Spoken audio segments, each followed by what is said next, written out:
what's the tea? Welcome back to another good episode of the Good Girls Podcast. Yeah! That's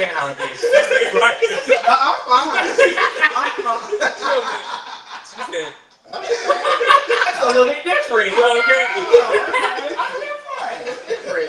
Let's really get into it. So, as you all may know, this episode is not like any of our other episodes for season 2. We are doing this recorded to you all, but it's still being premiered live. We have here a very special guest here today, sitting with the good girls, and oh my God, now Siri acting up. Hold up, y'all. Siri want to get part of it so bad. Siri want to get part of it.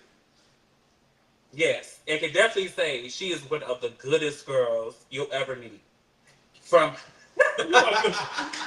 her diligent work and activism and advocacy in making sure LGBTQ youth have representation in healthcare, to being the legendary, iconic founding mother Plush and Lush of the House of Louboutin, she tackles all of this while still breaking barriers and setting records, such as starring in shows like P-Valley and being the first trans woman to have a speaking role in a Marvel Cinematic history in the Marvel series She-Hulk. Toni Bryce continues to set the mark on defying the eyes of what society sees for the Black trans woman in America. Everyone, please give it up for Miss Toni Bryce. Yeah! Is that? Girl, you wrote it. No, right, girl, you did that. You did that. What was it right there? Yes, I have to give credit when it's due. Like when I tell you, you are truly, in my eyes, LGBTQ royalty. Yes. Oh, thank you. You have. Me. Yes, you have set standards and set records that the girls will now, when they are in their transition or thinking about transitioning, can look at to be like, oh wow, I just don't have to be trans and a connotative thing. I don't have to be trans and broke. I don't have to be trans and struggling. I don't have to be trans and this. I can be trans and successful. Yes. I can be trans and setting history. I can be trans and still be in the rooms where others don't expect me to be at. Mm-hmm. Oh, that's you ain't that. I told you. Studies. Oh no. You know. I'll say something first. Okay. Besides that. Yes. So one of the first questions I have for you actually is, when you were growing up, did you see your life becoming into this thing of all these things? Oh my God. I told you, you're royalty. The queen is something. You know, I don't know. I don't think, I feel like I was always a dreamer, but I don't think I knew what was possible until probably later in life. I just feel like when you're a young trans person, everything is so police. And so it's like, I think your prayer at that time is like, get me out of here. Give me some freedom. Give me some liberation. I remember literally praying. I used to always say, like, I had friends, like I was the person in school where people knew, but when I was at home, sometimes I just would like isolate. And when I would pray to two people. I pray to God, and like, one, God, wake me up. I want to be, make me a boy, make me a girl. And then two, I don't know why, but I would pray like with my grandpa in mind, and like I don't know, I guess him being my friend in that sense, because he had already departed like way before my mom was a little girl. So I never even got to know him. But yeah, I think for me at that time it was more about trying to just be free from the shackles, break every chain. But yeah, I can't say this, anything I'm doing right now, I can't say that I do that as a child. It would be this, because a lot of times, especially when you grow up in the hood, you don't even think you can have dreams that big until you see it. And I grew up in an era where I didn't see trans people. Okay, let them know where you from. I'm from East St. Louis, Illinois. Around Kentucky, but yeah, like, so where I grew up, it was very popular. It was a lot of crime. It was a lot of, just a lot going on. But what I will say is, when you grow up in that, you don't it's so normalized, you don't think that you're in an unsafe space. And I always tell people, I've never not felt comfortable or safe until I transition and it changed. So, but that's a whole nother conversation. And maybe we'll get there, I don't know. Right. But yeah, as a child, I can't say I saw this just yet. Yeah. Now, I took you did my research. So, I know you have a huge background in theater. Yeah. Growing up in your home city and everything. Would you say that theater was kind of like your outlet to showing people your trans experience? Or your, like, what you were thinking, like, did you use that as a way of, like, saying, this is me, and I'm here? You know, theater was a safe space. I remember being at my first school for high school. I went to high school, 2 different high schools. For the first freshman and sophomore, and then junior and senior, I transferred to McClure, which is in St. Louis, Missouri. And so, but Riverview Gardens, they didn't have a theater department, and they were losing their accreditation. So Mom was like, yeah, we got to get y'all out of here because y'all not graduating from a school that's not accredited. Okay, hello. And when I went over there, they had a theater department. And I'll never forget, I was like, oh my God. The first show I ever even did was A Christmas Carol, and I wasn't even on stage. I was the dramaturg, which is the person that did all of the marketing and administrative work behind the scenes. And so that I did that, so I was not even on the stage. And then after that, I was like, okay, okay. But it was a safe space because it was where all of the queer children, gay. I didn't know nobody trans at the time, at my school at least, but that's what we went. So it did feel like a safe space for sure. And I remember we did a play called Pacific Overtures. It was Japanese kabuki theater. And we had to be in kabuki makeup. Oh! I had to do my own makeup. It was these big dramatic eyebrows. The first your face was white, was these big dramatic eyebrows, the red lip, and then we had on these wigs where it was samurai type of wigs where it was half up, half down, and then we had on kimonos.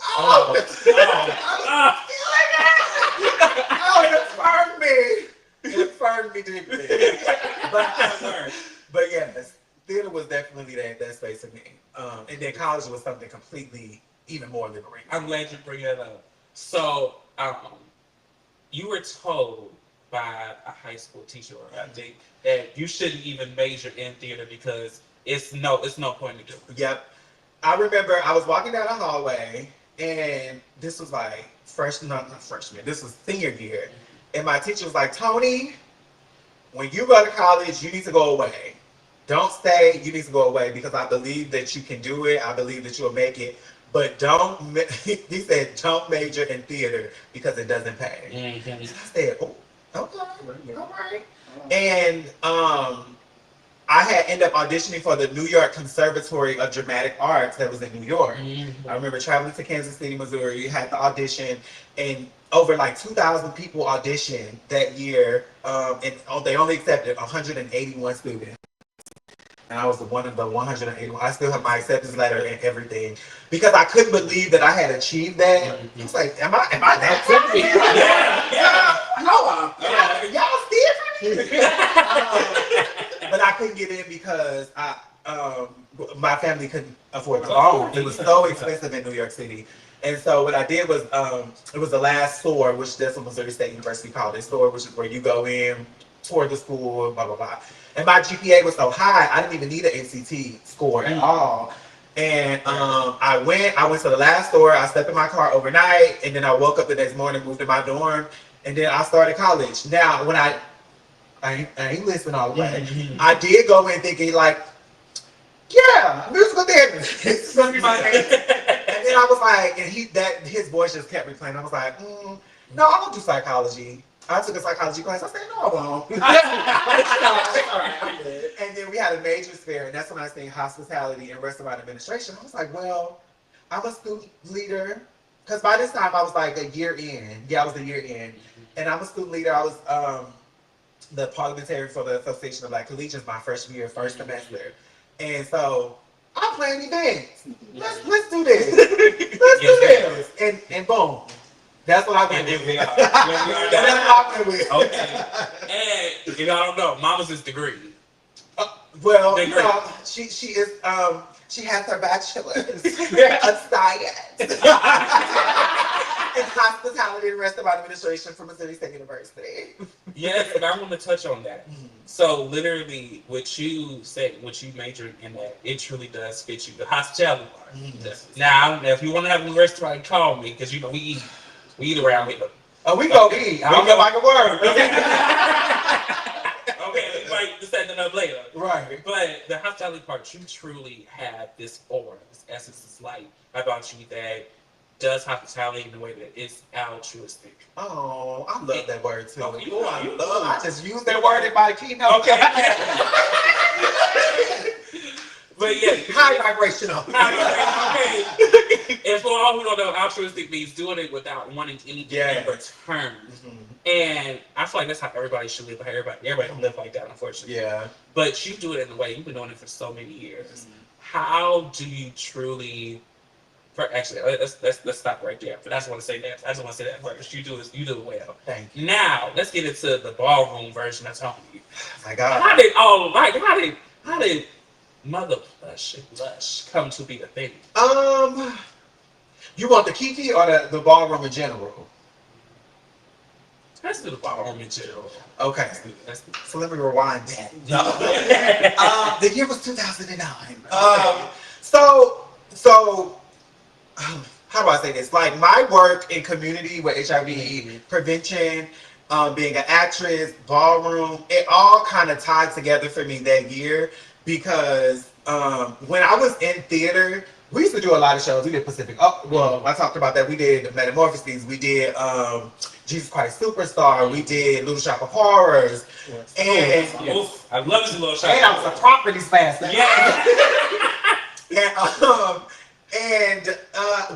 But that was this big play that they did after I had already graduated. I was so mad.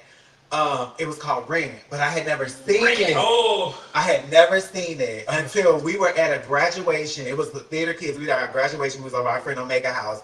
And we was like, we're going to put on Rent. I was like, okay. There's literally a picture of me sitting down with my legs crossed watching the movie. And when I say that movie, it gives me chills right now because that movie changed my life in terms of what I knew that I was going to do. And so I didn't know that history of our community back in the 80s and 90s. I didn't know that history at the time. And so learning that, I would just go Google and like learn all of the things. And I came across, I had already known about ballroom, to be clear. I just had not joined. But I had came across a man named Luna Khan. Well, Luna Legacy at the time, Icon Luna Legacy. And he talked about his story of contracting HIV when he was 14 by this older guy. And he became a photographer because he was like, you know, he wanted to take pictures and he recorded videos. And he was like, you know, if I ever passed away, I wanted to be remembered. And I was like, oh my God. And so he had a show at the time called The Luna Show. And I just felt so connected with him. And I reached out to him. We had conversations. He ended up making me his daughter. He put me in my first house, which was the House of Legacy International.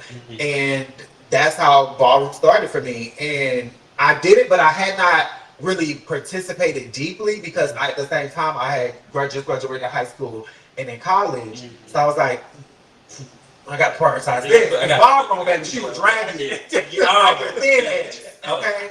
And you be fighting for your life. Like, oh my God, I want to go to the ball, but I got to. No, so I didn't want that struggle. But fast forward to like 2016 when I moved here, I started walking in Main Street. And so I was walking Realness. And then for about 2 years, I walked Realness a few times. And I had walked Face. And I was like, ooh, I ain't ready for Main Street Face. I'm ready. So I walked one time, and that was August of 2018, and I paid it.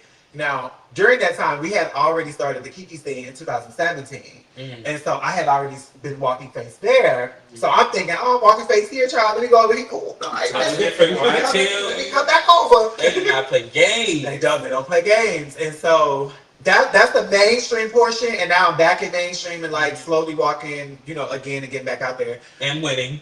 Well, thank you, Glory. Shout out to Dr. David Show. But the Kiki version, so like I was saying, we started that in 2017, and we started at Nayslam to hang out. This is when it was back at on Ralph David Abernathy, and it was an orange floor, so we always say we were the orange floor generation.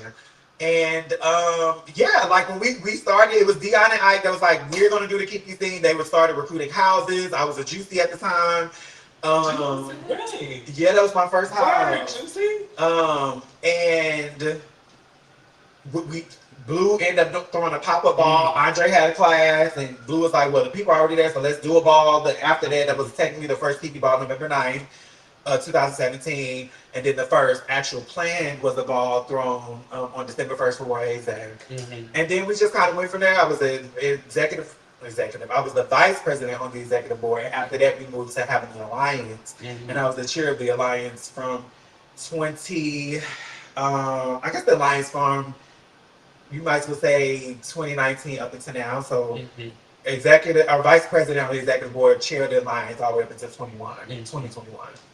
And I'm the first face legend, the first Femme Queen legend, the first Femme Queen to win $1,000, though not in Atlanta, but as a representative of Atlanta in San Diego. And so, I've been doing my life. Again, breaking records. Like, there's a lot of, and I'll tell you, I'm telling you this right now. If anybody ever talk bad about you, it's like, shut up. Please do. Because it's been a hater. Because, like, we got you. Thank you. We locked and loaded. Catch it. But, well, literally. I've seen it on the couch. That's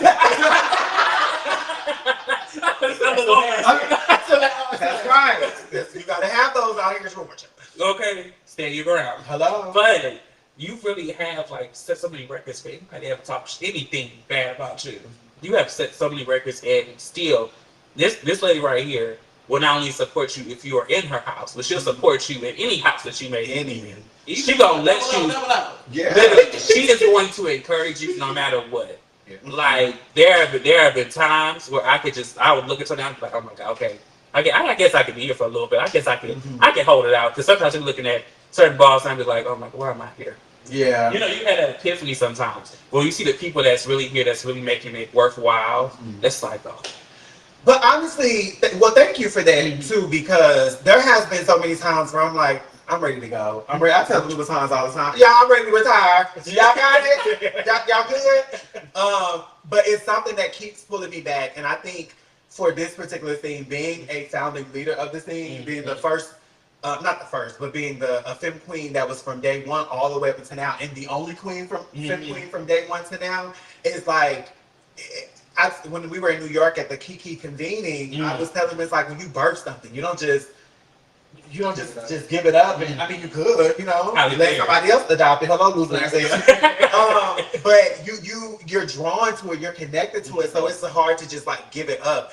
And it comes with its baby bumps and bruises and battle scars and wounds and all kinds of things. But I stay because, one, I'm connected, and then two, because of literally what you said, like when you are an older girl in the scene, I know so many girls that are like, ooh, the older girls are so mean and so rude. And I pride myself on never being that way. If I'm having a bad day, you will never know, because you ain't done nothing to me for me to show you that side of me. You know what I'm saying? Now, I'm very stern. Very stern. And my house will tell you that first. However, I'm stern in the most loving way, because I want to see everybody win. So thank you. And that keeps me here. And to know that me being here is not just, girl, she needs to go on somewhere by now. Because being one of the people to give back and create spaces, like I always knew from day one, being that I had already graduated college, I wasn't technically the youth. I always knew from day one what my purpose in this thing was going to be. So throwing balls, creating spaces, doing events, That's why I was so much talk around my legendary status, because they always say, oh, well, Toni, you did your iconic work before your legendary work. And so what really happened is when I got deemed legend, that was the whole thing, but they made me essentially earn my legendary status before deeming me icon, because I should have been deemed the icon. Yeah. So it was like, but yeah, when and I say this all the time, we didn't have time to be stars. Mm-hmm. I couldn't just go to the ball and go home. We planned the ball. Mm-hmm. We were mothers and parents, mm-hmm. and we had to be the alliance. We had to create structure. So when you are a founder of a scene, your time on the floor versus your time, what you're doing to build it up, mm-hmm. it probably won't ever be equivalent because I had to be on the panel. Mm-hmm. Yeah. You know what I'm saying? So it's like, but at the same time, you maintain a balance. Mm-hmm. While sometimes it outweighs it, you maintain a balance. So it's just like, I think every ball I've been at, I have never seen Toni just sit down. No. She always up doing something. Yes. It might not even be her ball. No. She is up doing something. Oh, they ain't got no water yet. Go get some water. Go get some water. You know, here, take this. Go get some water. Like, she be making sure she's together. And also on top of that, I forgot to mention this. I gotta make sure to mention this on this camera right here. This lady right here at our ball in January, she brought 2 of her co-stars. She's in P-Valley. And to have people who are in proximity of being in Hollywood and doing all the things, be at this space where a lot of youth don't get the opportunity to be around celebrities. Yeah. And I got to see a celebrity watch me win grand prize. Right. Like, I got a celebrity see me go up for me like, it was living. Yeah. I was like, I look back at the clip, I was like, oh, not to a fangirl, but I'm a fan. You're a fangirl. Oh my God! Like, I'm gonna never watch me get grand prize. Like, Monroe watched me get grand prize. Like, I was just over here like, girl, I'm about to cry because I was like, oh my God, I want to do those things. I want to get into that space. Mm-hmm. But now you open up the door for me to even like have people like around me. Well, and honestly, what it is too, one, I didn't know he was gonna come through. He's like, I'm headed to a ball, send me the address. Okay. and he came, and I was like, oh my God. But for me, I never tried to use my acting career to get ahead in ballroom. Mm. I always kept it separate. Mm-hmm. So when I come into a space, I don't come into a space Toni Bryce on P-Valley and the Shy and She-Hulk, the first, you know, like I don't come into a space like that. I come in with my heels, when I'm not with them on, I put them on. And maybe when that LSS over, all right, okay, I think it's time, you know what I'm saying? Oh my God, yes. I like to separate the two because I don't want people, I love that people can see a person, one, like go through their own journey outside of ballroom, but then 2, still be who they truly are and not shift or change because they're occupying other spaces. Mm-hmm. Because this is a space that's important to me. So I'm always showing love and give it my best to the best of my ability. You know what I'm saying? So for me, I don't feel like I'm nobody. I don't feel like I'm that. Not I'm nobody, but I don't feel like I'm that. I don't feel like I'm fab. I don't feel like I'm a celebrity. I don't feel like I'm none of that. I'm just Toni, Mother Lush and Plush, Mother Louboutin, in this space. Mm-hmm. That's how I keep that balance. Oh my God! Okay, go ahead. No, you got it. You got it. No, you got it. No, and I was just going to ask. I think that's amazing to say that. Although you have done all these amazing things, you're not allowing that to dictate where you started, right? Mm-hmm. You were in ballroom, you were doing these things. And although now we see you on TV every other day, I be like, oh my God. It's still amazing, you know what I'm saying? But go ahead. Yeah, like no, for real. It's like literally we right here with an actual celebrity. Like, and you know, our first celebrity can't see on the couch. Yeah. I'm just a girl that made her dreams come true and on TV. I'm still ready. You know what I'm saying? Because when I met you in Genie Lounge, and you know, like I didn't know you did anything, but you just welcomed us with open arms. He's like, we gonna get on this. We're gonna make sure you good. You make sure you got the spin, them dips. What's the 5? What's the 5? And like we just have like it was just like you said, you make everybody feel safe. You just have a good energy. You just thank you. Like that's I appreciate it. My brand in ballroom is Mother. MUD, right? And there's a lot of things. If I Mother Lush, Mother Lifestyle, Mother Plaque, Mother this, Mother that. But it's really a brand in the sense that one, I what is the word I want to use? I relish in that in a way to know that people this is a safe space. Mm-hmm. I'm not here to harm you. I'm not here to touch you. I'm not here to violate you. I'm not here to do none of that. I'm here to be a leader, a mentor, a mother, a guide, yes. An advisor, like whatever it is to help the next generation or even my own, you know, whatever, get you to where you need to be. And that's really what it's about for me. To your point, when you came in, you don't know nothing about me. And honestly, when people bring it up in the ballroom, I'll be like, girl, pay that. Somebody did when we was a G Lodge, like, pay that, man. We out here for that. Because I don't like to conflate the two. When I get an LSS and they be like, oh, Pete, now that night at the awards ball, I needed that for him. So people, because maybe some people was like, oh, this Nika, but that's Uncle, but he ain't Uncle Clifford. Get up, right? Because he's not the character. Oh my God! And please excuse me, Nico Allen. I'm so sorry. I'm so sorry. When I was over here, that's the first thing you think about. Literally, I was like, oh my God, Uncle Clifford, watch it. Like, Pete Allen. But and me and him, we've talked about that too, about people calling him his character name, and he's like, Tony, this it's just their way of showing love, and I respect it, and that's totally fine.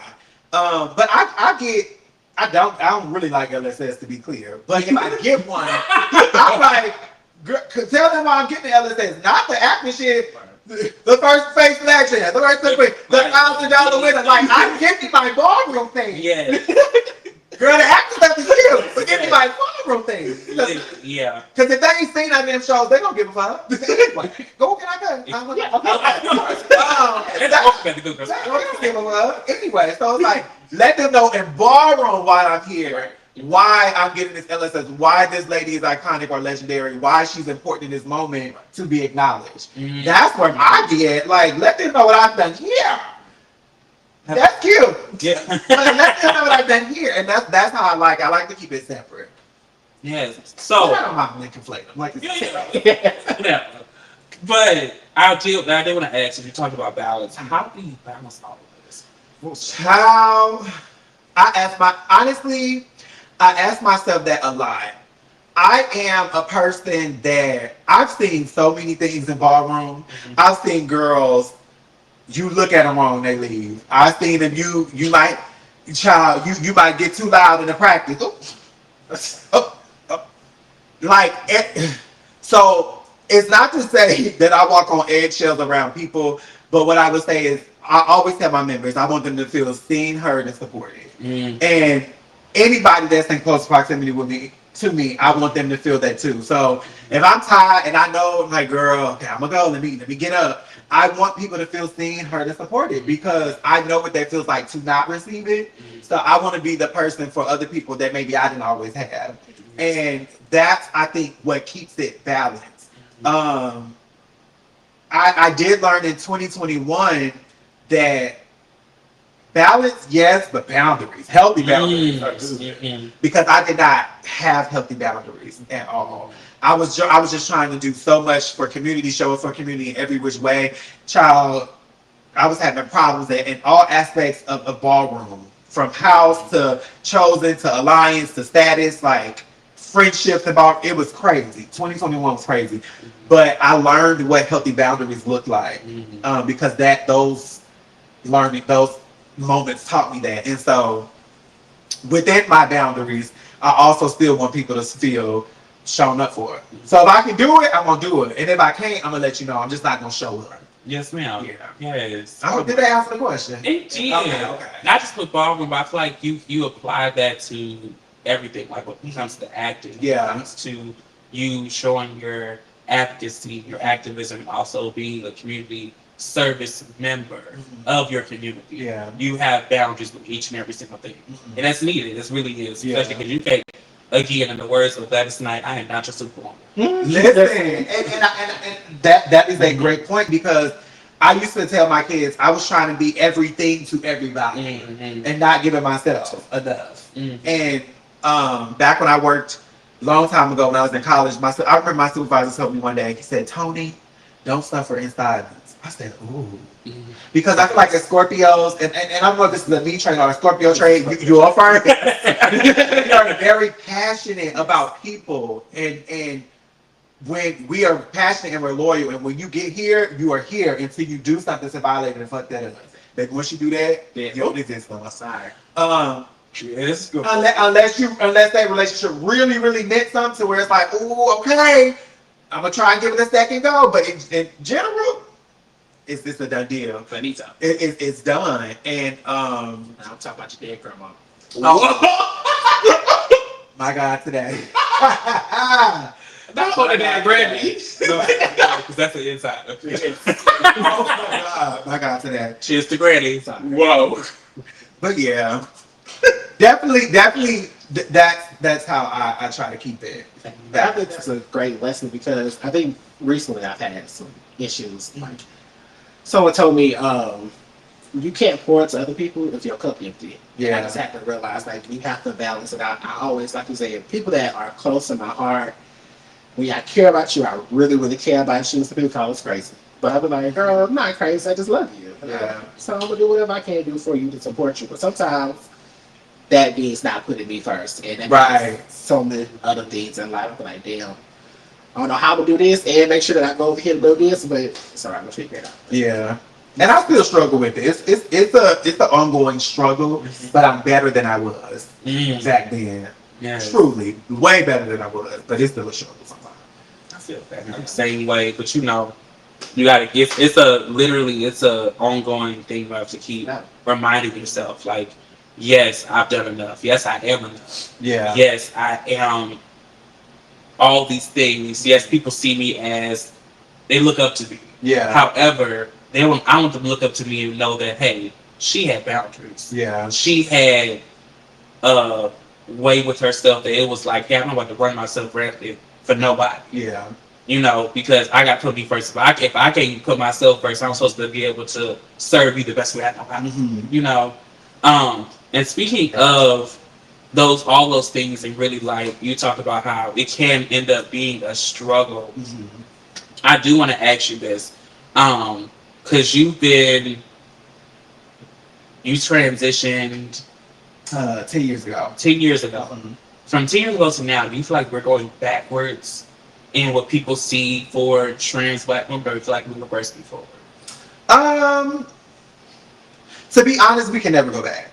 No matter how hard they try, we can never go back. We've reached a level of visibility that you could never erase us. And like I tell people all the time, we matter so much that you're trying to erase us. And that's the game. And it don't mean us mattering is a good or a bad thing. But in this aspect, we matter that much to you, and to you it's a bad thing because you want to erase us. To somebody else, it can be a good thing because now you're showing your true colors. And I feel like the next generation that's coming behind my generation, what is it, Gen X? Gen Alpha? You're... I'm a millennial. Gen Z. Gen Z. I'm talking about Gen X, child. Gen Z. And then everybody after that. I feel like what's happening is people, like when I was growing up, I didn't get to see trans people on TV in any kind of spaces. I don't think I met trans people until I was I want to say middle school, high school. But growing up in the house, I didn't see him on TV unless we was watching motherfucking Jerry Springer. It was the key animal. But even then, I'm like, well, you know, whatever. But I didn't know anybody. I didn't see anybody. We weren't in media. We weren't on television shows. Now we are in every aspect. And even though we probably were back then, and maybe some of us are more undetected than others, like Drika and the Sandra Caldwell and the Cheetah Girls. We didn't know she was trans. Yes. So it's like we're hiding in plain sight, but we're there. But yeah, you can't erase us.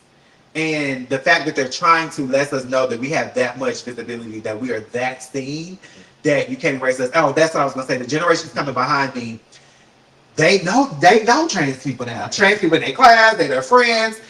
One of their family members know. One of their family members are trans. Now they get to see us on TV. They get to see us in music. They get to see us in every space, right? And now, y'all, because those group of people are showing their true colors and how they feel about us, they're like, that ain't right. Why y'all treat my friend like that? Why? So, baby, trust and believe. This won't even be a thing years to come. It won't be a thing years to come. It won't. Because one, a lot of people have gotten out of the religious aspect of things and are now identified as more spiritual. And they get to see the treatment. And a lot of people, the gag is a lot of people identify, well, within those generations, identify as queer before they identify as heterosexual. So things are evolving and things are changing. And so that's why, though they are trying to do what they're trying to do, it will never be successful in a way that we are unseen. We will always be seen. And when the girls were unseen back in the 90s and before, they made a way. They made a way. You can't erase us. And that's why we have social media. Can't erase that. And that's why when our community always says representation is important, because it does that. It teaches the other generations or generation after us of how to treat those other people. I think we talked about it in the last episode. Oh my God, yes. Educating the younger generation, the people that are coming behind you, because they do become more accepting. It is normalized in society so that now we move on. It's not like, oh, this big great thing. And like I said, the other people over there is making it evil, and it makes this generation go like, girl, y'all just stupid. Yeah. Y'all just stupid. I saw some kids the other day making fun of that orange man in DC. And I was like, if you're 5 and you realize this is a fool, some people are 55 and don't realize it. Well, until their job's affected. Well, we'll get on that later. My God. Hello. You know, like how you like, cause like if, like listening, like when you said like when you was younger, how like you heard about trans people but you didn't see them. So then as you got up, you started to be the representation that you seen, which makes it become important. You know what I'm saying? And I like that. Well, listen, because I was asked this when I was a keynote. Somebody asked me, "Who did you need when you were a child, and who do you need now?" And it took me a moment to think about it, but I was like, "Bitch, I needed a me. I needed a me. I needed Toni B. I needed Toni B. Because having that visibility, not in just one sector of life, but in ballroom and community and in acting." You occupy so many spaces, and you're seen in all of these spaces, and people get to see you, they get to hear you, they get to know your story. You get to show up as a representative. And while I always say I don't speak for all of community, child, because some of them definitely don't speak for me. Hello. A lot of y'all don't speak for me. Let's be very clear, okay? So I always say I don't speak for a community at large. I speak for myself. However, if you relate to what I'm saying, then you relate. Maybe I can speak for somebody, but that's your choice to make. It's not mine. I speak for me. So, yeah, it's very important to be. You want to be what you didn't have, and I think that's how I live my life. Let me be what I didn't have, what I didn't see. Yes. So I don't want to forget this. You told me to remind you. Yeah. My turn point. What's your mantra? What is your mantra for Toni every single day when you wake up? What's your mantra? So, a quick little story. In 2012, I called it my year of self-love. And that was the year I broke free from religion. My gosh. And really just more so embraced my spirituality and my personal relationship with God or the divine or whatever, the universe, however you identify that energy, my God. And I remember I was at a Missouri Statewide Gospel Choir Conference because I was also in gospel choir, and I love gospel choir. Oh, we had such a good time. Oh, me and you both. And we were at a most statewide. It was a conference, and I said, God, if you still love me, I need to know that you love me. I need to know. And while we were in praise and worship, a lady pulled me to the side, and she was like, I just want to let you know that God still loves you. I said, oh, girl. I cried my little. And I said, and after that, I went back home. I wrote letters to everybody that I feel like had contributed to my trauma as a child, and that made me suppress who I knew I always was. I wrote them letters. I never sent them. I wrote them, and I just saved them in my laptop, and like just to release it. And I baby, not cried. I wept. Heartbreak. And from that day, I said, I will live by these 3 principles, and as long as I live by these 3 principles, I can go wrong. And that was to living my truth, because that was the thing that was hindering me always. Living my truth, find my purpose, and to be of service. Oh my God, you give me chills right now. No, literally, those are my 3 things. And honestly, I was literally just talking about this the other day, and I said, but you know what I didn't say in those 3 principles? I didn't do anything. Living in my truth, yes, that's going to make me happy, and that's going to allow me to show up in spaces as myself. Finding my purpose is going to allow me to keep, that gas in my tank to keep going. To be of service is going to allow me to serve all people. But I never said love on myself, pour into myself. I never added that as one of the principles, and which also played into why I didn't have those boundaries and why I was running myself thin and trying to be everything to everybody. And so, what is it? 2012, 13? No, is that 13? What are 12, 13? It's 2020. Yeah. So I'm like, it's 13 years later. My God, we worked it out. 13 years later, I'm like, maybe I need to revisit those principles and revamp it just slightly. Maybe add more. That's Beyonce's question. So, listen, I have to do that. Even with that, literally, I've learned, especially as, adulting, we in your 20s, oh my God, when I tell you so much stuff unfold for you, good or bad. Yeah. Sometimes when bad is good, but you already know, like, we live on. But I've really learned to be more detailed in what I want for my life and my affirmations for my life. I can't just say, I want to have a good day. No, I want to have a day that's so exceptional that when I wake up in the morning, I'm able to have breakfast, lunch, and dinner. Hello. Snack in between. Boom. I'm able to get to work with gas in my car from the job that you have provided me, God. I want to be able to go to work and not be annoyed and want to cuss the fuck out of somebody. Right. I want to be able to have these things. That's what I want in my day. Because we just say, I want to have a good day. Oh, okay. You might have a good portion of the day. Right. You might have a good substate of the day. You might have a good 5 minutes. And the rest of the 23 hours and 55 minutes of shit. Right. You might even be able to get good sleep or a nap. You gotta be so much more detailed in what you want in your life. And I feel like you get it. You there. Especially when we talk about being more detailed. So I would even say at a fourth, you can add sub bullets. Well, yeah. No shame, I get good. Yeah. And to your point, I just want to add on to one thing that I've been doing, especially last year, is being so intentional about words and what they mean. Yes. And one word that I will never use again, because I understand we use the word in a different context, but also words have literal definitions. And I'm going to adhere to the definition, and that word is humble. Because to be humble means to underestimate what it is you have to offer. Oh, okay. I don't want to be humble. I might want to be grounded. I might want to be rooted in something that's going to keep me, level-headed. But do I want to be humble? Do I want to underestimate myself? I don't ever want to underestimate myself. And so and you know who I learned that from? It was icon James West and legendary Chaos Langvin. On his podcast, they were having a conversation, and he talked about humble. He was like, I don't like that word. And they talked about it, and I was like, that's what I was like, girl, look over this word. When I look at the definition, I'm like, so many times we're like, oh, I'm so humble.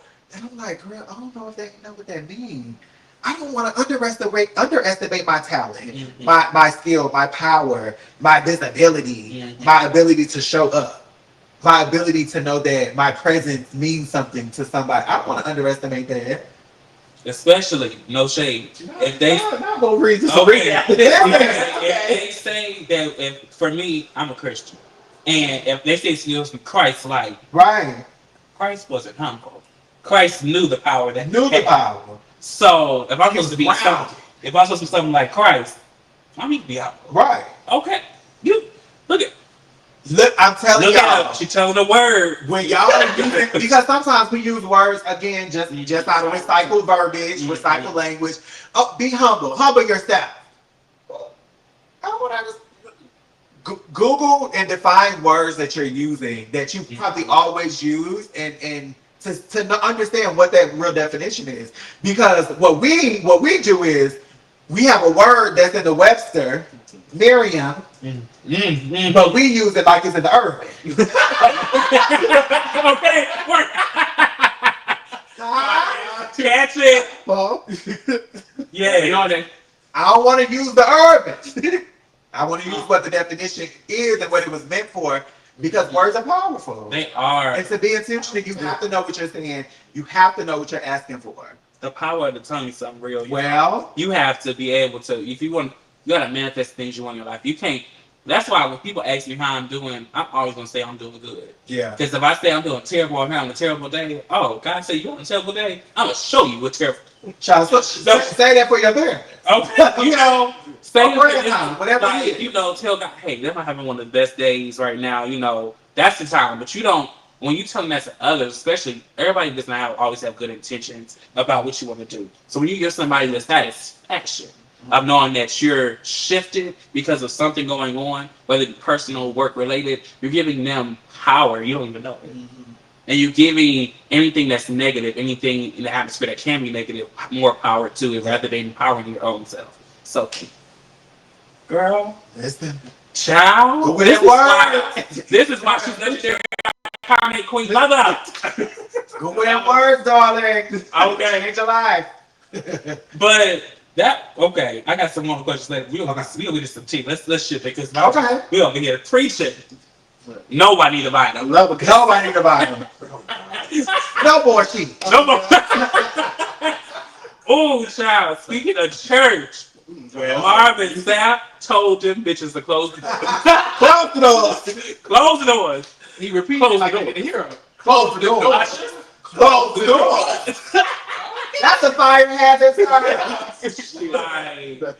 And the craziest thing about all of this is he said that little two-sentence thing, and then he said, "Yeah, I'm out of here." Oh, so you didn't leave? I don't. He left. Wait, he left? Oh. He left like 2 sentences after he said what he said. He just wants y'all money. That's all he wanted. He get a fundraise. He to get the crowd moving. He left and went to his porch. He is the Marvin Sapp. He said he wants y'all money, not his. So everybody get $20, and that's why I'm out of here. Y'all paid him in his favor. And then he told the people behind him, "Oh, y'all gonna do $100." $100. Yeah, because he said, "Because y'all used to be up here." Yeah, he used to be up here. Pays. Maybe that church is a $1 billion industry. That's why. If you didn't know. Really? When they say money makes the world go round, it does not exempt the church. No, not at all. It don't. We'll talk about this after the show. Because we talked about something else. Let's get to the table.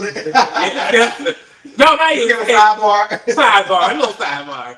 But Marvin. He had a response on there. We ain't got the response because I ain't got time for all that shit. But literally, for him to say he then went to the Bible, he went to the Word and said, well, they had locked the temple or something like that. They locked the temple up and made the people pay. That was up in the positions, stuff like that. And I was just like, in a recession, you gonna ask people to give you $20. And you know what's so that $20 get keep paid by me a carton of eggs. maybe 2. Because when you think about it, church is supposed to be a place like you're supposed to come as you are. Nobody involved. Put on the Sunday's best, but God is still gonna accept you for who you are. And the funny thing about this story makes it funny because, like, in like the book of Acts, them people stole money out the temple and God struck them down over the principle of the coin. And it's crazy. And you tell them they can't leave because they won't give you no coins that they probably don't got. That's the thing what I was going to say. You said you got to pay your tithe. I truly feel like that's where, we just talked about this in the car, about people interpreting the word. And really interpreting this comprehension is truly something that we lack in society. But when it comes to tithing and offering in general, I feel like we need to be tithing in service, tithing to the community.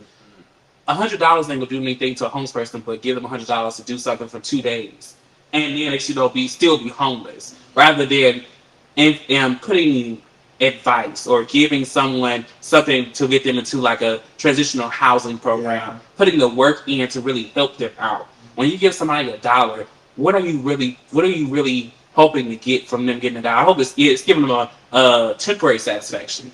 But what are we doing to help long term that? What are we doing for that single mother who has 4 kids and needs help? Or you want to give her $200 in food stamps. That's great for the babies. However, when she has to go to work and nobody can watch those babies, are you going to watch those babies?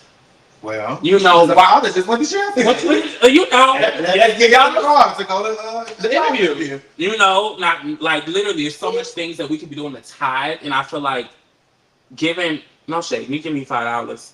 Hey, it help keep the lights on. But y'all don't even get taxed. I still get taxed. At the church, they don't get taxed. Right. They don't get taxes taken out. Trump is trying to get 15% out of asses. They're just trying to add a couple extra commas to that bank account. That's in debt. Yes. But That's the problem. Oh my God.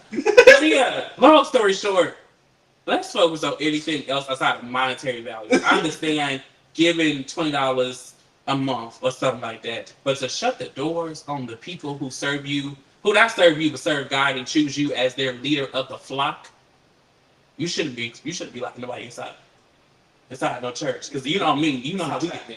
Yeah. I feel like why not create spaces where people want to pour back into the space that's pouring into them. Mm-hmm. And I feel like a lot of times that's what the church misses. They try to be governed by these rules or these commandments or whatever it is.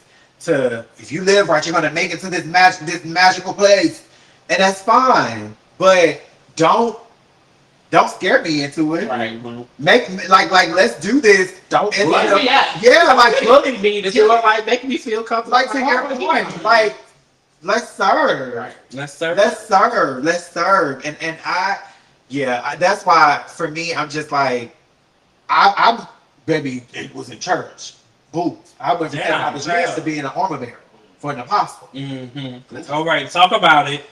Well, I was driving a church van. I was in a radio ministry. I taught Sunday school. I sung in our little 3-person choir. Yes, okay. So I did the announcements. When I say I've done every job in church, I know what that looks like. I've been on the pulpit. I've been cast out. I always joke and say, baby, y'all trying to cast out that homosexual demon. But that was the demon. It was a transsexual demon. Y'all to get that out of there. So you know, I just served in every capacity. So for me, it's just like I never did it out of, oh my God, I want to be here. This is like fulfilling me. I did it because somebody told me if you don't get right, you're gonna get left behind. Literally the words that was told to me and scared the fuck out of me. I was like, bitch, I gotta be in church. I gotta get right. And that's literally what got me there. And then it's also the same thing that made me get the hell up out of there. Because I'm like, girl, this is trickery. That's your hungry. To make you boom, real bad. Well, while the Christians are at a downfall, the Muslims have came on up. Let's oh Lord, respect to the line. She just did an interview talking about what happened. Girl, she back in New York. I know. She already got We gonna do a little subsection. But let's get into the good about the Muslims, child. The surprise video of a Muslim father taking his gay son to prom goes viral online. When I saw this video, I truly was happy because when I went to prom, no shade, I had a whole place set up. I had this crush for this boy and everything, and I was like, if he be like, yeah, we go prom together, I was gonna come out there and there. Motherfucker said no, but it's okay. It's okay. You know, and I was, you know, for me, we gonna talk about that. No. But all I gotta say is, I would have loved, even though I was still looking fresh at prom, I would have loved to see myself be one of the people to not stand out but be with another dude at prom, but be a representation of what people under me could have saw as like, oh my God, he's going to prom on the project with him and his dudes together, you know, stuff like that. And we had somebody in my class who did like dress more androgynous. And it was representation there. But I love seeing this type of stuff. Anybody else has thoughts about it? I love seeing it. When I first seen this, it was like it's a stepping stone for Black fathers. Because I feel like in the household, Black fathers don't like the gay son, but they don't never tell them that they actually still love them. Even though the actions don't show, they still do love you. And I think this is the perfect representation because he was like, you know what, I don't care about what none of them think. You my son, let's go. And that's all that matters. A father's love is genuine when it really gets put to the test. Okay. Yes. Okay, let's hear it. Let's hear it. I want to. I think it's beautiful. When I went to prom, we went as a group. Like we did a group. So, and I didn't have a date. I knew I wanted to date. Hey, I can say it now. I divulged it. I'm not helping us, and we had a good time, and we had a great time. But I remember, and I was either first or second one up for prom game, whatever, you know. But I remember that time sharing all of those moments with my mother. She sewed my hair in. Word. Okay. Because I always had hair, I just need to move on. She sewed my hair in. She got my tugs. Like she got the rental car. We got the hotel for the night. And I just remember having those memories with my mother. And I feel like when I was growing up, my dad, it was nothing we needed. It was nothing we needed, nor wanted. Get the fuck out of here. But at the end of the day, you still weren't there. This is some crazy and shit. in these moments where stuff like that counts and where you want them to show up, you weren't able to do that. So to see that is beautiful. And to your point, I do hope more fathers look at that as like, this is my bitch. This is your motherfucking seed. Like, you created this being. Hello. You created this being. How dare you? Hello. Not support them. Okay. How dare you? Oh my God. The reason why I say get the fuck out of here is because would you like to? Cause y'all like. Oh, we got a lot of comments. Yes. Yeah. Like that is crazy. Yeah. First, shout out to y'all moms. Y'all moms some real. Hello. Okay, realist. Work with Tanya. Work called it. Every time. But yeah, hopefully this inspires other black fathers to truly. Yeah, because heterosexual black men have a very monkey see, monkey do mentality. So hopefully they follow shit. They pick up on this. Yeah, the right way. Because you can do it the wrong way. Pull up. The funny looking motherfucker. Wait. The funny. Oh, girl. Twitch streamer, which is kind of curious because he was famous on Instagram for like a year, then he started, his followers were down, so he went to Twitch. You know how they switch over to different apps because they get known on here, they stop being known, and they switch over. They flip floppers. But Twitch streamer Funny Mike responds to backlash after scolding his son for playing with girl toys. So for him to even respond, that was bullshit. But the real main reason is, in the video, I'm gonna explain it to y'all. It was an iPad. It was just a purple. And his sister, the blue boy's sister, had said, "Oh, we playing with a girl toy."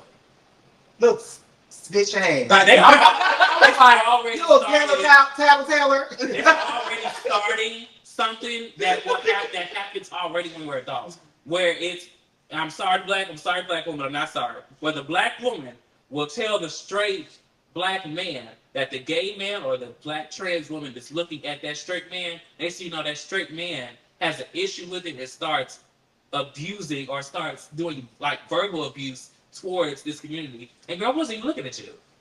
I was just working. You know mine. I was just working. Living my life. I'm living my life. I'm balling. I'm smoking on hookah. And it's funny that you said that because I saw a video earlier today of a podcast. There were two cisgender women, and they were asking about. I was talking about the Breakfast Club. That white man that was on the baby. We don't. We eat lunch over here. Okay. But no, there's a podcast, and the question was, would the cisgender woman, would she be able to date a bisexual man? And literally, I'm telling you, she went in like, no. If you getting bent over nothing, and the other black woman's in there like, this is why this so much followers. Call your sister out. Call her in, actually. And she was like, see, that's what people don't understand. The black woman is more homophobic than the black man. They start all of this narrative about other shit. The fact that you said that, I was like, that's actually interesting, because I wonder how many times does it start from a black woman saying, nah, he gay, he a punk, this, that, and the third, and then that black man has to address it because this black woman has said something to you. You know what I'm saying? Yeah. And I was like, it's so crazy because then you think about black women love the gay man. We all turn conversation. Yeah. So they may want to it's so crazy. And the craziest part, while the little boy was getting scolded, the girl was smirking. The mom was just sitting back there. The mom was sitting back there, but the little girl who just snitched is smirking at him getting scolded for playing with the girl. They got cheated on a million times. Allegedly, I don't know. No.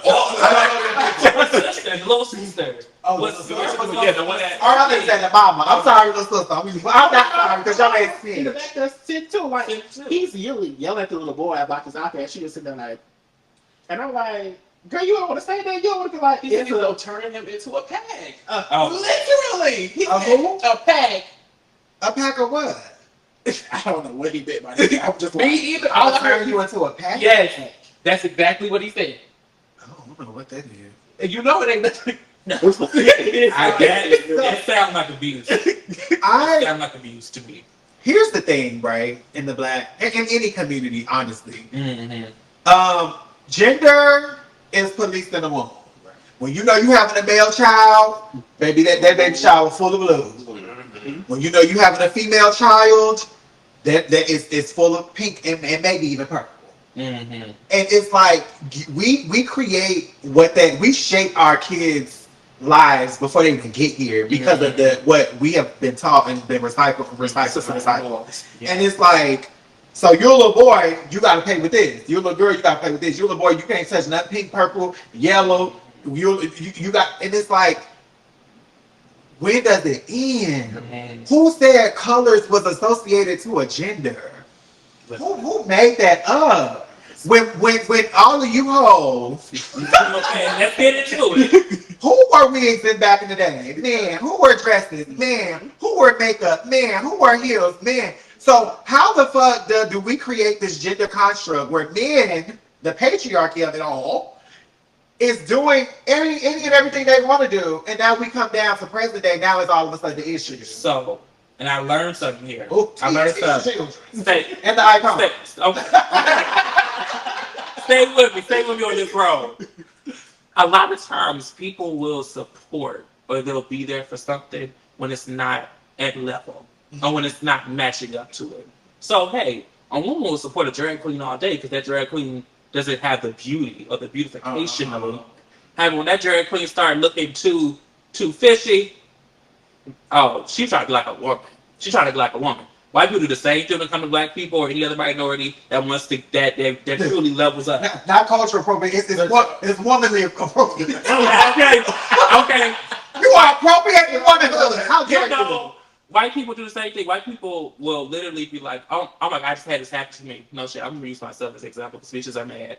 But when I was just a measly little coordinator at my job, it was funny. You do so well at your job. I don't know what we would do without you. Now that I'm at the same level as these white people who gave me all these compliments, or anybody in general, now it's, okay.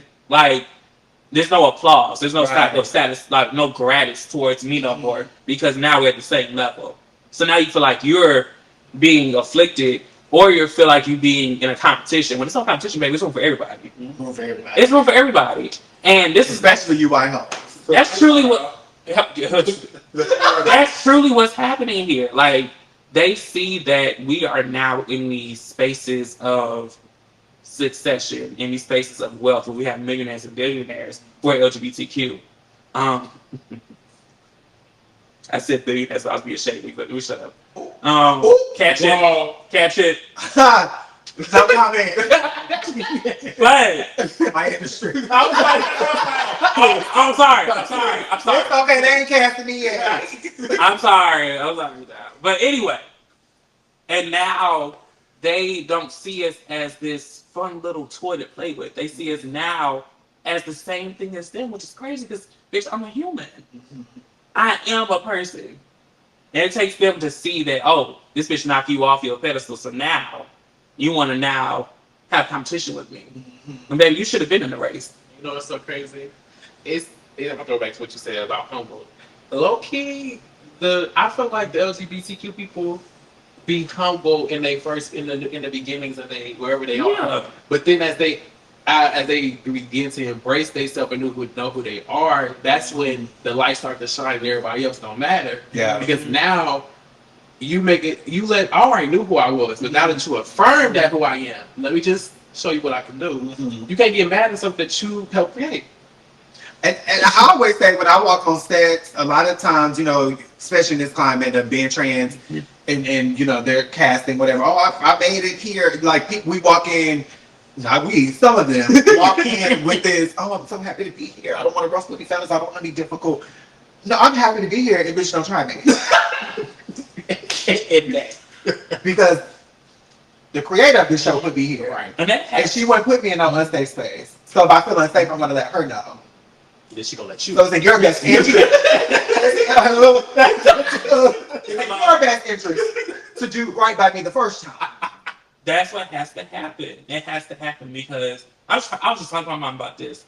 Aretha, I love Aretha Franklin down. I live for Aretha. You know something. It's okay. It was the third thing. Mr. Aretha, I think I just passed her. Look at the middle of the goddamn patty. You see that? Is that bad? Oh my god. But the only reason why I live for Aretha, outside of her talent as like an artist, was that she didn't fuck around. She got paid in cash. She's a mean girl. Every single time. She got paid. Actually, she got paid half before she when she booked, and then she got paid the other half before she got to stage. And that's what talent you got to have. Like on anything, I know you want to give me this. I want it now. I don't want it later. Don't give it. Don't try to think I'm less than and be like, oh, okay, you should be lucky to meet her. No, bitch, I'm in here because I worked my ass off. You know, so funny. I think that's the real reason why all of these organizations are trying to end DI programs, because although they help us get in the door, then we get there and it's like oh no, bitch, I can do your job better than you can. And now you realize that's like oh shit, wait a minute, now we let them in our spaces and then they can actually do the job. Wait a damn minute, bitch, I'm scared now. That's why they panicking, running for the kids. You thought I was really here bullshit? Right, I was fucking around. And the thing about it is, we've always known as black people we have to be twice as better, if not more, than the next person. Right. So we were trained up that and do it. Ma'am. Hello. Because let's be clear, white women have benefited the most from DEI programs. And then they don't last to them. That's the other part. That's because I work at HR. And then let's talk about it for real. They don't last in those programs. Do you know why? Because you're entitled and you don't have any real gumption or go about yourself. So guess what? You get there, you don't do shit. Now you're looking stupid. And a lot of you get better overestimated. Not under. You overestimated. You thought you could just do it. No, boo, no. This ain't that. And since you said that a lot of you be getting letters in the mail soon, a lot of you get letters very soon. And last but not least, let's speak about the tussle between NFL girls. NFL girls. So NFL stands. He's from St. Louis. Okay, go ahead. I think that's New Orleans. The Saints in New Orleans? No, he's from St. Louis, but he played for the Saints. Yeah. Oh, that's catchy. I know. He played for the Chiefs first, and then was traded to the Saints. Wow. I wish I just mind that area. I'm about to say, when it comes to football, all you gotta look at is them. But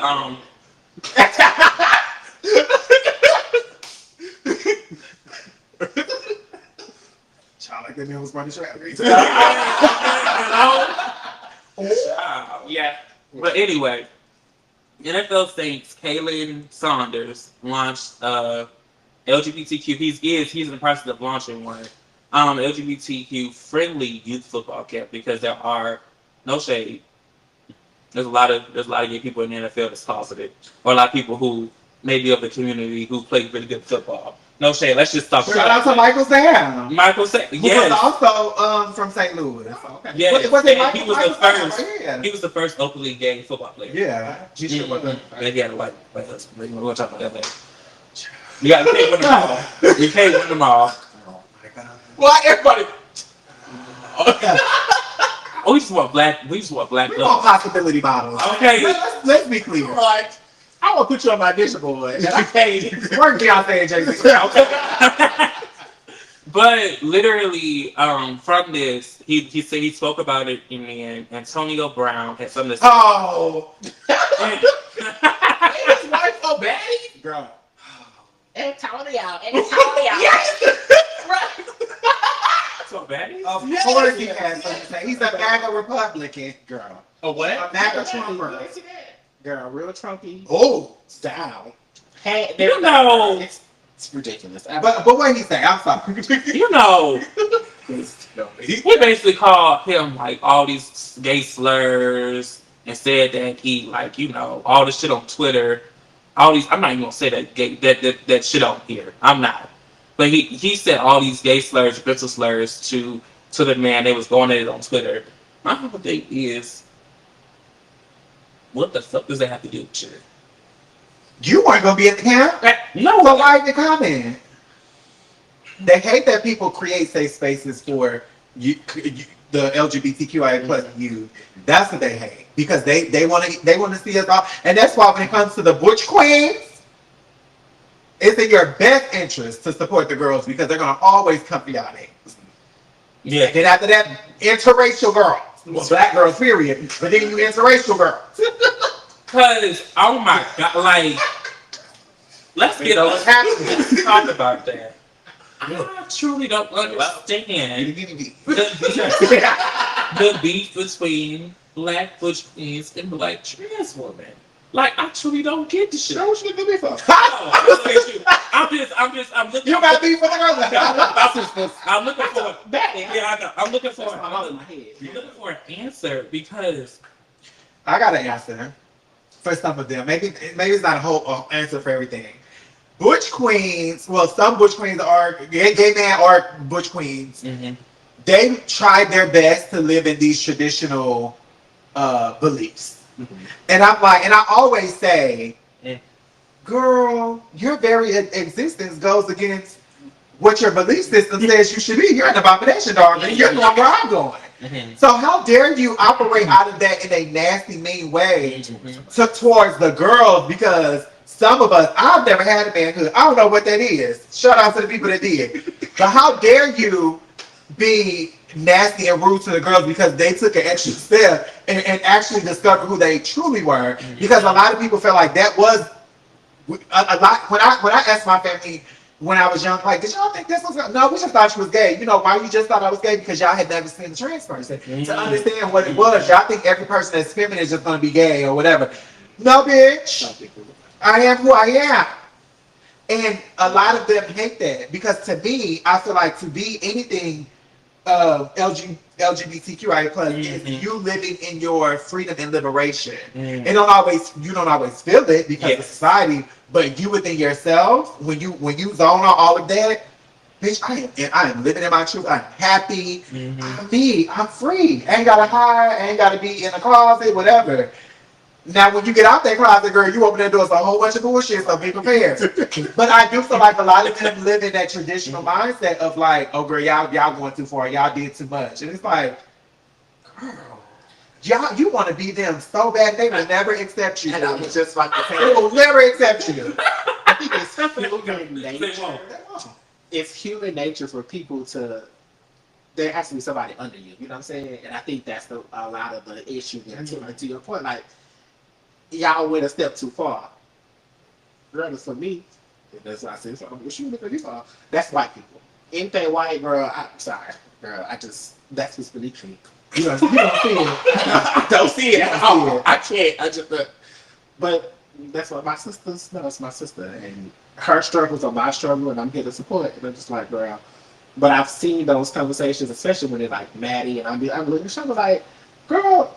This is your own community. This is your beef, bitch. Like, I really want to know. Or like even the other day with the situation with Ivory and Stunning Girl and the Butch Queen that was over there allegedly recording her jumping him. Just like, what?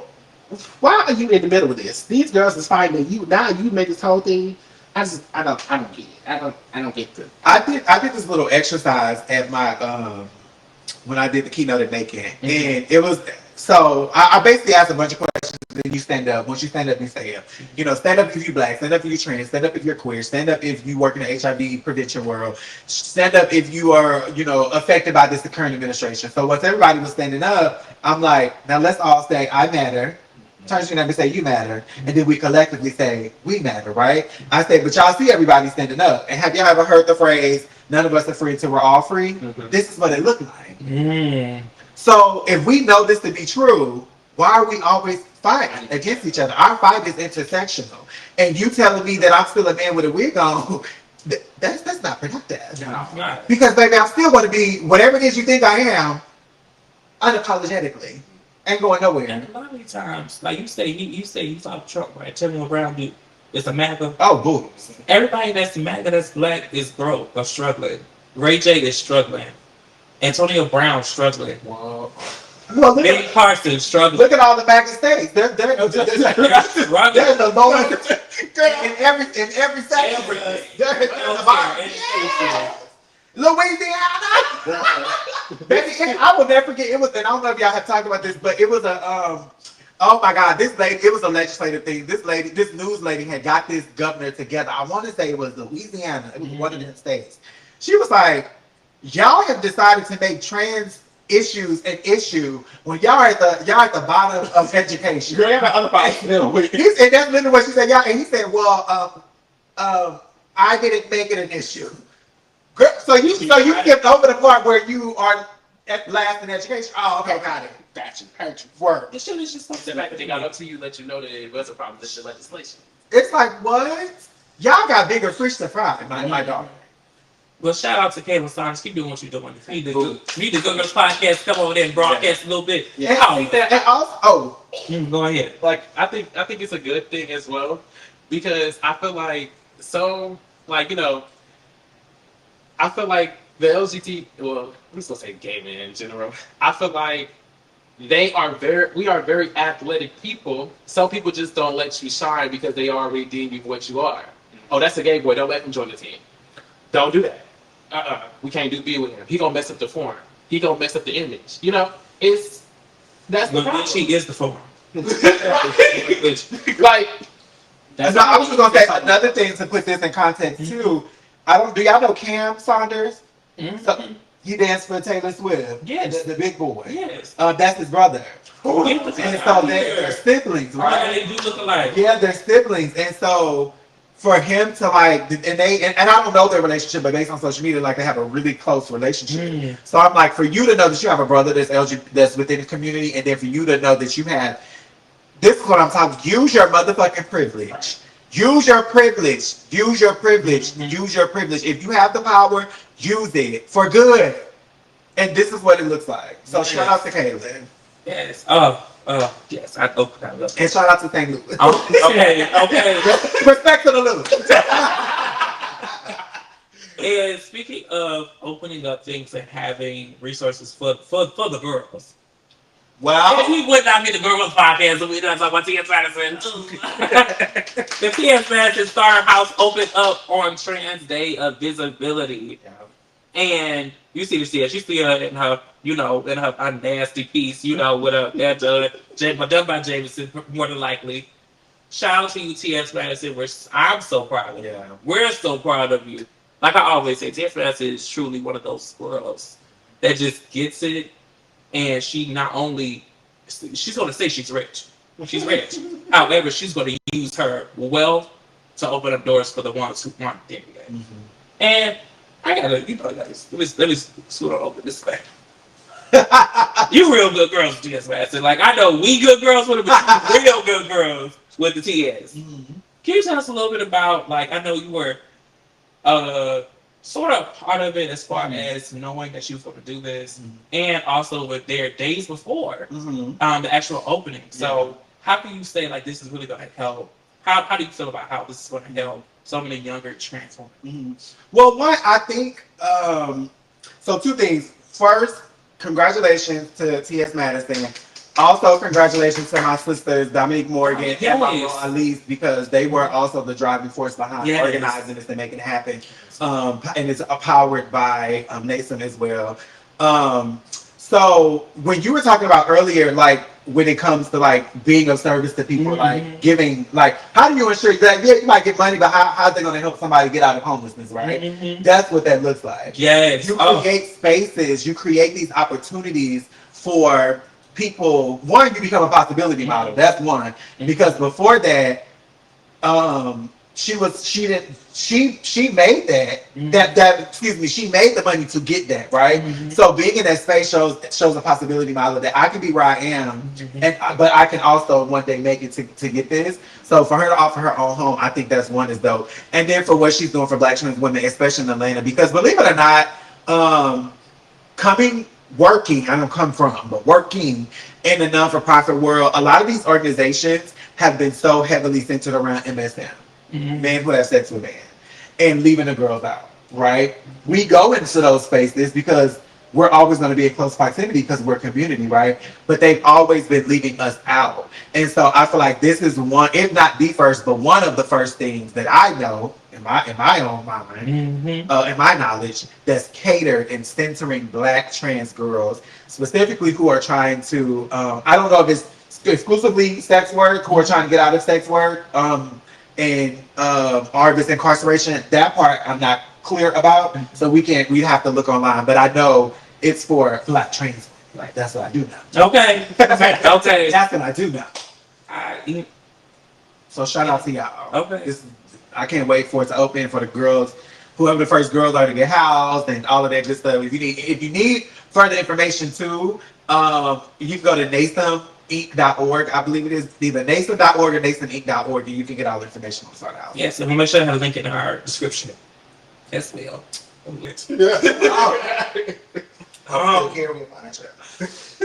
Hello. Anybody else has any thoughts on it? No, just shout out to T.S. Madison and all the amazing work that you're doing there. Like Robbie was saying, we'll have the information in our description box. I would just say, everybody that do get the opportunity to get in the house, make sure you take the opportunity as if you will never get it again. Yeah. Use it to elevate. Use it to get ahead. Use it to propel yourself forward.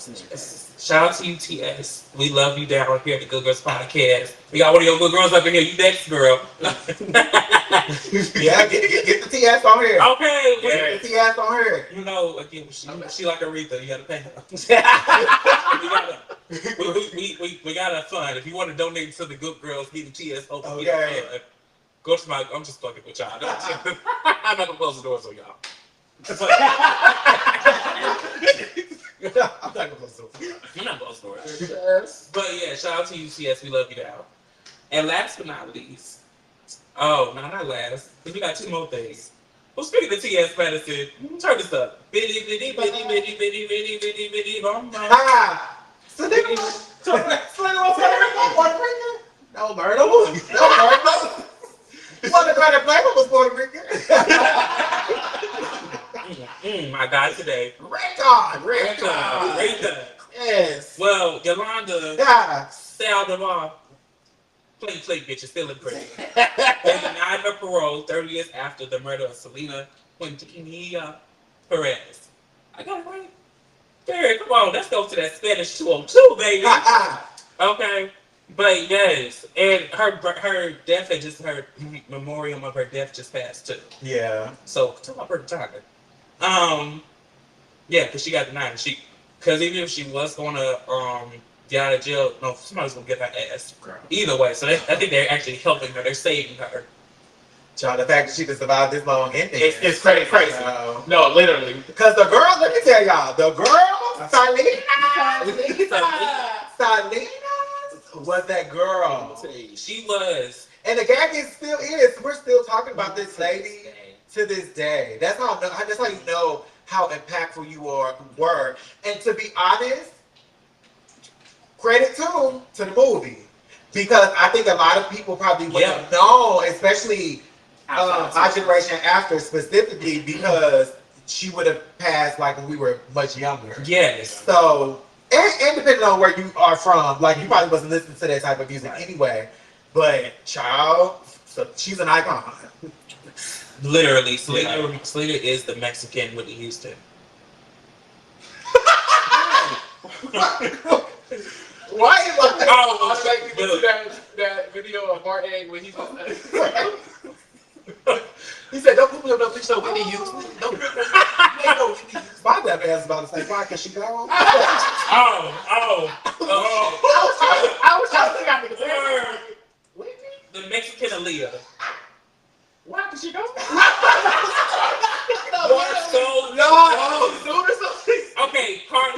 she gone. But the other part. But not Marley because she's gone.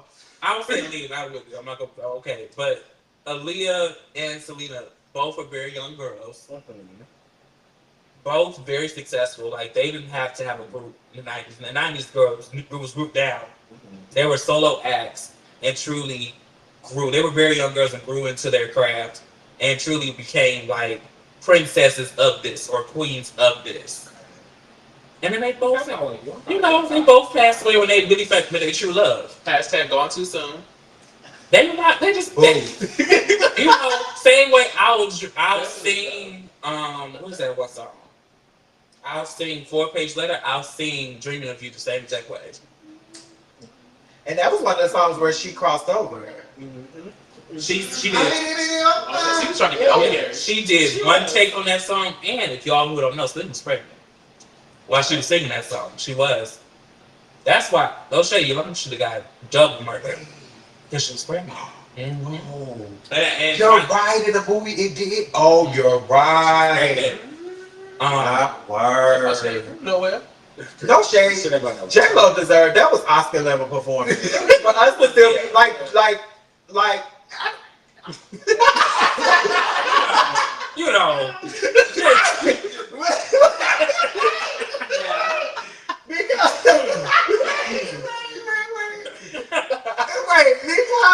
the 90s, I'm sorry, it's like because but I get what you the impact is Oscar worthy. I'm sorry, the impact. But listen, it was so good, and which is why it makes it so impactful. Yes. The same way Angela Bassett did Tina. Yes. You know what I'm saying? But she was actually nominated and should have won. Because the girl that won that year was Anyway. Yeah. But yeah, the impact is Oscar worthy. Good. Give her any. It's J-Lo. We'll give her any. Poor J-Lo. One thing she gonna do, she can act. I'm about to say. God. Oh, I can tell you, if J-Lo's gonna play it down. Did you see how they comment on that? Nobody said anything. Shout out to Ashanti. She can dance. Where should it come from? Ashanti's the reason why J-Lo got those many hits, and Ashanti was doing the vocals. Makes sense. She can dance. Shout out to a lot of girls that did that. Right? No shame. Okay. Martha Walsh. Shout out to her. And you know that makes a lot of sense. When she did something with VMAs and she did a lot of covers to other different artists' songs. She didn't say she just danced. That makes sense now. Yeah. She's a She's a fly girl. She was. Yeah, man. Makes sense. Okay, go. Anyway, on to why black people always make history and set records. And you know, Cory Booker, Senator Cory Booker, broke a record, y'all. Take that off real quick so they get some time to do. Are we doing this now or is it this? Which one is it? This or is it this? Last time I checked, I saw a straight boy or monkey do this. Y'all got screenshots of my mom and my phone. But Cory Booker, Senator Cory Booker broke a record for the longest speech in on the Senate in history, which actually dethroned the #1 title of Storm Thunberg or something. I don't know what racist motherfucker. I don't know. But the person who was actually had the record before he did, actually did a Senate speech for 24 hours on against Civil Rights Act. But Cory Booker broke that record, dogging the fuck out of Trump. Oh, so when I tell you, when you always want to ask how does black people read? This is how we read. Pull up the screenshot again. That's how we read. He read him for 25 hours and 18 minutes. My God. And he deserved every hour, every minute, every second. And I bet you Cory Booker had a gay helping him with that read. I bet you. It wasn't just him doing the read, it was some gay person helping him on his team doing that read. My God. Drag him out his thin ass. And I always liked Cory Booker too. I low-key thought he should have ran like many times before too. You boots, yeah. After Obama, right? Like the Trump first era, then after, like I always thought he should have been in that running, but listen, he could have kept the going. Yeah. Well, he get up 2028, right? But it's not quite like that. Because I think we do need some fresh blood in this, and it disappoints me, sads me often when people community. They're criticizing him about this speech and calling it performative and how it's not genuine. But that man is there. He has a track record. Right. Like, it's embarrassing sometimes to read some of you guys' comments on social media. I just be like, girl, well, yes. You gotta go. You know, what irritates me about people is everything is so performative to them. Mm-hmm. But the things that actually are performative, they want to be genuine. And it's like when somebody has a track record and resume of speaking up and out about many civil rights issues, social issues, many injustices, that's not performative. No, it's not. That's authentically me being me. This me doing the work. So I hate when people jump to that performative word all the time. All the time. But y'all be so forgiving. Never mind. When of other people. Apologizing for a stupid or what's some other band y'all Aryan Queen. What's she from? Wait, who Aryan Queen? The Kardashian girl. She did something the other day. Kim? Skims, yeah. Everybody was like, oh, it's just Kim being Kim. I was like, y'all be okay. You jigaboo. It's like, and y'all still listen to R. Kelly. Y'all please. Wait, girl. So, You gotta get music. yeah, they put I don't I'm sorry. Sometimes we come on and be like, girl, Now listen. damn. Because I had to check myself. Corey, we don't get that. I had to check myself because I was singing Stepping and I was like, why am I singing this? It was just in my spirit. And I was like, and I was talking to my sister, I was like, you know, there are certain things where people do deserve forgiveness and a redemption arc, right? Mm-hmm. However, I can say, oh, Chris Brown, you know, him and Rihanna went through what they went through, and maybe Rihanna has, you know, forgiven him, and they both moved on in their life, right? But I can also be like, as a person that witnessed abuse in the household, that still impacts me, and maybe I don't fuck with you, right? That's a case by case, maybe, I don't know. Because I love Chris Brown. But child abuse, child rape, Yeah. And then to know some of them very sexual songs were sung about an underage girl. That I can. That's the name of love. You know, he was in the drag. You know, she was a. However, I'm just like I don't want to even be within your catalog because, baby, if I do it and open up the Pandora's box, I'm gonna be 12 play and all of that other shit that was over. The music was over until you learn the intention behind it. Right. Yeah. Yeah. So I was like, that's what I said earlier. I was like, hell. Right. But I can't support it.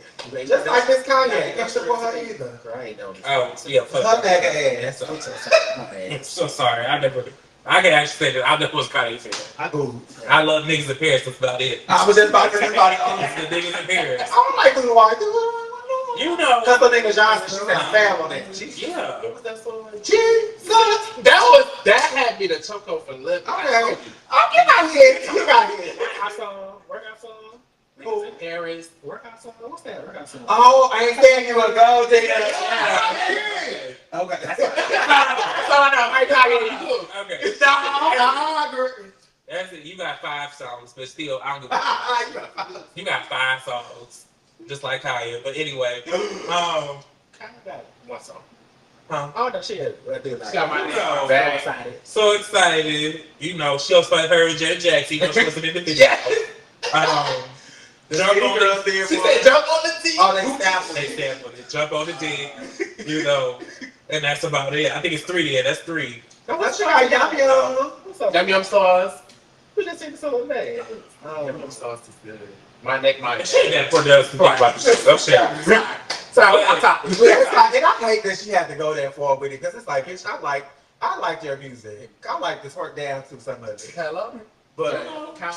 you can't be out here Showing it. because sometimes people make a person in the exception. It's like when you talk to somebody and they sound real dumb and ignorant about trans shit.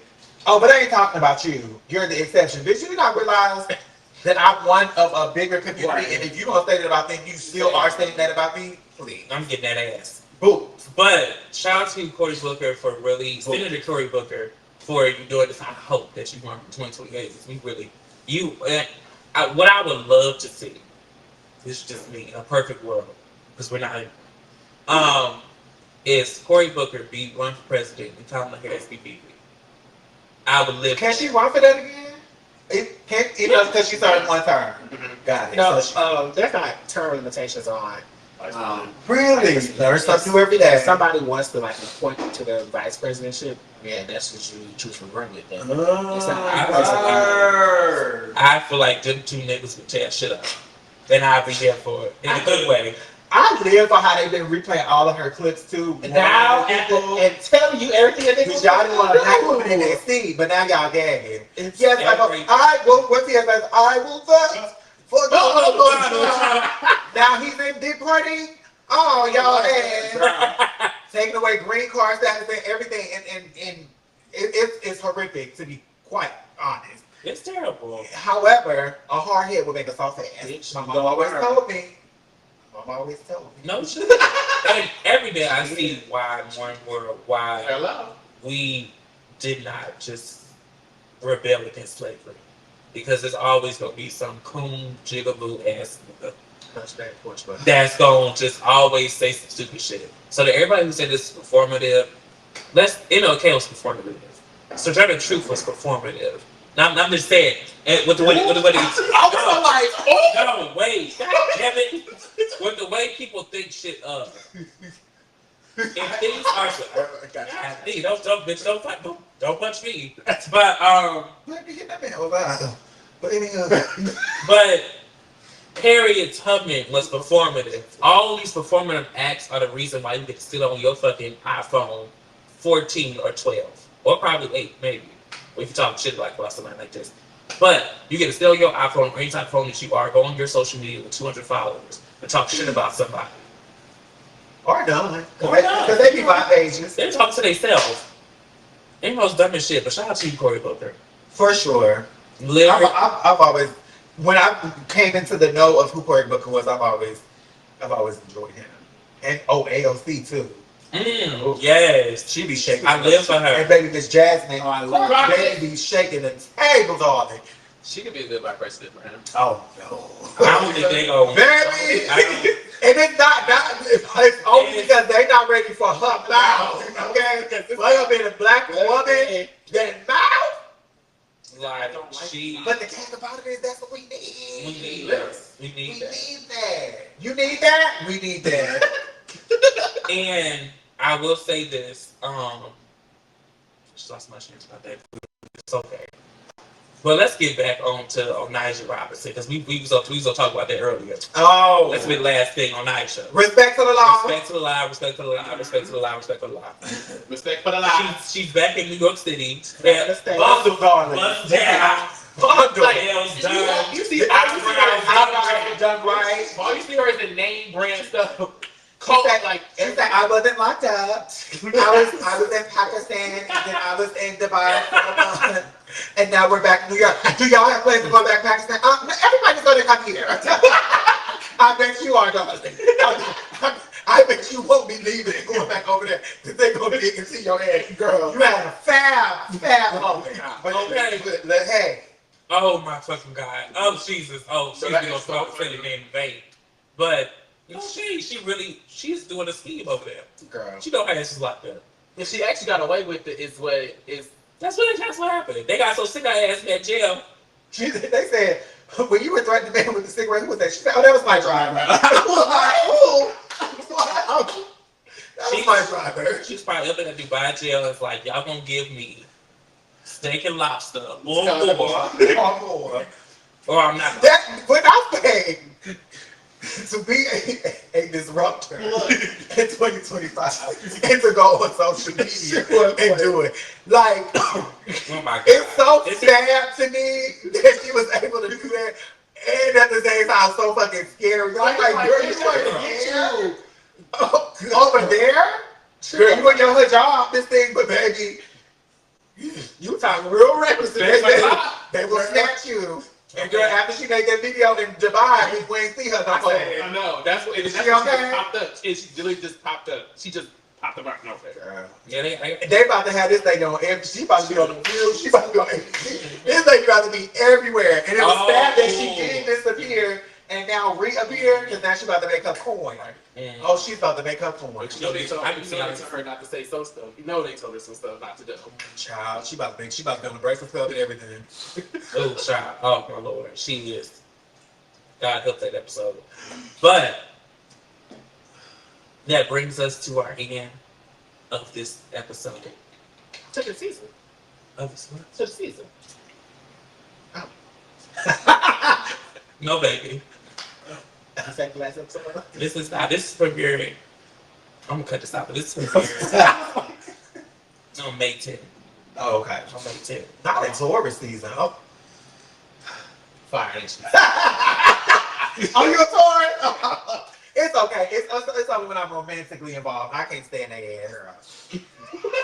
Just romantic. I'm healed. Kim Bella's a Taurus. I can do a Taurus. One of my goddaughters is a Taurus. Hold on, wait. Kim Bella is Taurus stuff, isn't she?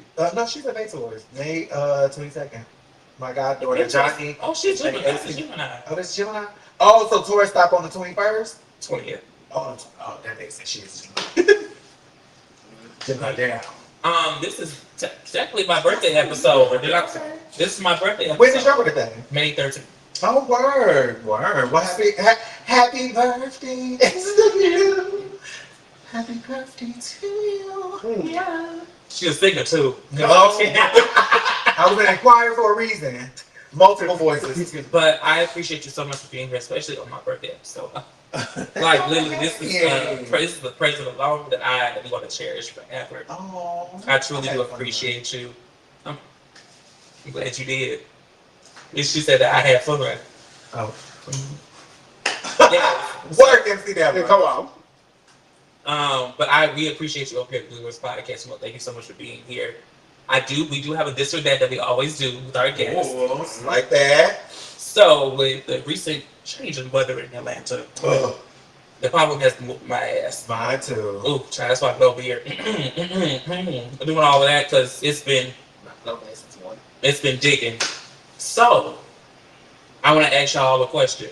Would you rather have this type of weather all year round or deal with 40-degree weather all year round? I can deal with this weather all year round. Oh, with the pollen included? Mm-hmm. Oh, give me 40. I'll do 40. I'm a fall baby. Anyway, we fall anyway. So we used to the cold. Now fall is the perfect weather for me. It is. Perfect weather. That rainy, cool breeze. But and 40 in Georgia ain't horrible. It ain't horrible. You just ain't what we If it was in Chicago, but I would take 40. I would take the 40. Okay. $40. And y'all in the comments, make sure y'all answer this. Would you rather have weather like this, which is a real 80-degree, pollen included with the bees and everything weather? Would you rather have it cold, 40-degree, but no snowstorm, but it's like Atlanta, so just cold throughout the day, 40-degree weather? Pick which one in the comments. Make sure you all like, comment, and subscribe to the page if you haven't already. I know we're going to get a whole bunch of people coming in from Tony's going over here. Let's see how impactful I am. So make sure that you are getting yourself a little good taste of the Good Girls podcast. And thank you all so much for being here. Thank you again, Tony, for being here. Give it up to Tony one more time. Thank y'all for having me in. And if you want to tune into what's next going on with Toni Bryce, where can they follow you at? You can follow me on all things, THE Toni, TONI, Bryce, BRYCE. You said that so fucking professional, right? I'm so used to saying it just come out. Boom. Thank y'all so much. We love y'all. Bye, girl. Mwah.